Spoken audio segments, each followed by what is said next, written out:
A creed is something you can kind of trifle with. Unfortunately, a lot of Christians trifle with their own faith. A lot of Christians believe in church, or what I call churchianity. They believe in church. You say, "Kid, do you believe in church?" "Oh, I do. I joined the church within a month or so after I first got saved. I've been a member of a church for 30 years. I believe in church. I go to church every week when we're home. And when we're traveling, I'm usually preaching in a church. But I believe in church." But the institution of the church is not the central part of my faith. Jesus is. Such a difference. Let me say it this way. I knelt by my bedside November the 6th, 1979. I knelt down and I gave my whole heart and my life. I wasn't changing my life. I wasn't joining the church. I wasn't signing up for a new religion. I was bowing before a living person named Jesus. Do you see the difference? There's such a vast difference. A creed is something that it's kind of, you can hold in a little bit of arm's length, but a person is to be loved. A person is to be devoted to. Let me give you an example. I have a marriage license. Well, first of all, let's just start this way. If you were to say to me, "Ken, do you believe in the institution of marriage?" I do. I promote it. I think it's great. Becky and I think marriage is one of the best ideas God ever had. We love marriage. I believe in the institution of marriage. How much do I love it? Well, I believe in it. What about your marriage license? That's right, I do. I have a marriage license. Becky and I went to the courthouse and we got this license, and it's a piece of paper and it's all kind of frilly and pretty, real, beautiful writing. It's not just a document. They put pretty writing on it and all this stuff. As very often, I'm a preacher, and very often at the end of the wedding, I'm supposed to ceremonial, with pictures, sign their wedding thing, and they always give me this pen with a big feather. It's the marriage license. We make a big deal out of it. But if you were to ask me, "Ken, do you love your marriage license?" Goodness gracious, no. I don't even know where it is. Becky probably does. I believe in marriage. I'm glad we got the license. We want to be legal and all that stuff. But I don't love the creed. I don't love the license. I love a person. That's so different. Would I die for the institution of marriage? No. Would I die for my marriage license? If a thief was breaking into my house and he had a gun and said, "Give me your marriage license," there, take it. I'm not going to give my life for that little piece of paper of my marriage license. Would I die for Becky? I hope I could if I needed to. I love her. A person is to be loved. A person is to be devoted to. And Jesus is a living person. He's not just a dead religion. He's a living person. I bowed before Jesus and gave my heart to them. Jesus is a living person.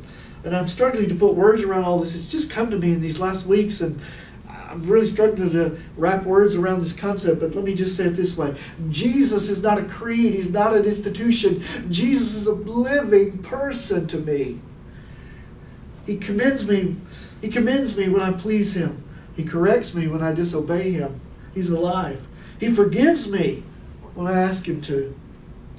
He walks with me through every day.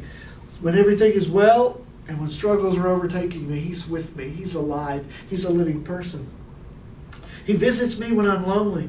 He's been with me so far in 24 countries of the world. He has a face. He's a living person. I love Him. I'm devoted to Him. I live my life for Him. And the same with these apostles. The same with these disciples. They were in love with this person named Jesus Christ.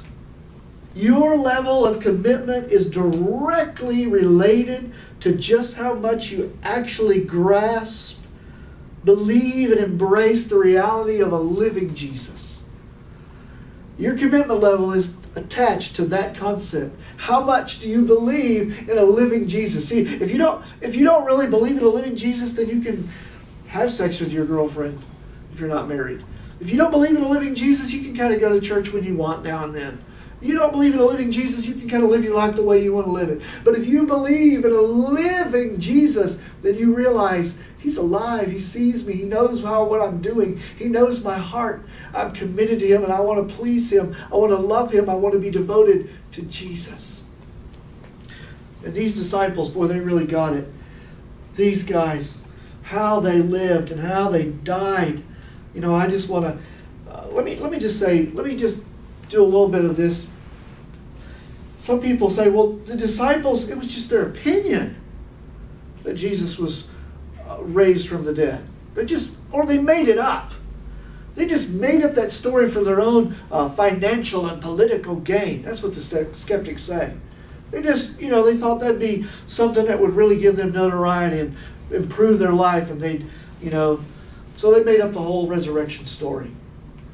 Or they were just mistaken.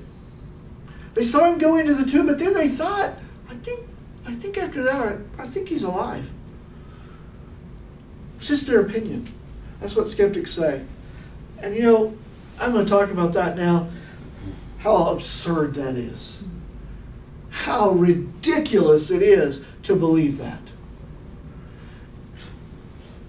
They could have had the opinion Jesus is alive if they'd just seen an empty tomb. We saw the tomb and it was empty. Therefore, in our opinion, He's out alive somewhere. But that's not where it stopped, folks. Let me say it this way. If I said that in my opinion, well, even if I left off that thing, if I just said, Ronald Reagan is the greatest president in modern history. Well, there's no way to really judge that, and I could be wrong objectively. It'd just be my opinion. If I just said Ronald Reagan, greatest president in modern history. But what if I told you guys, back in the 80s when I first graduated from high school, I went to Washington and I lived at the White House with Ronald Reagan. I was hanging around Ronald Reagan for like a month. I stayed at the White House. I talked to him all the time. I shook hands with him. I gave him a hug every now and then. I was there with Ronald Reagan and Nancy. I used to eat in the resident quarters with them at night. I sat in the Oval Office with Ronald Reagan and talked about world events and ate jelly beans with Ronald Reagan. Now, you could say, well, Ken, that's just your opinion. No, that would be a lie. There's a big difference. Mm-hmm. Now, Ronald Reagan, in my opinion, really was the greatest president in modern history. You can think about that. You can agree with it. You can not agree with it. You can research it. You can make your own decision about it. It's just my opinion. But if I said all that other stuff about I was with Ronald Reagan in the White House, in the Oval Office, talking to him, touching him, that would either be true or it would be a fraud.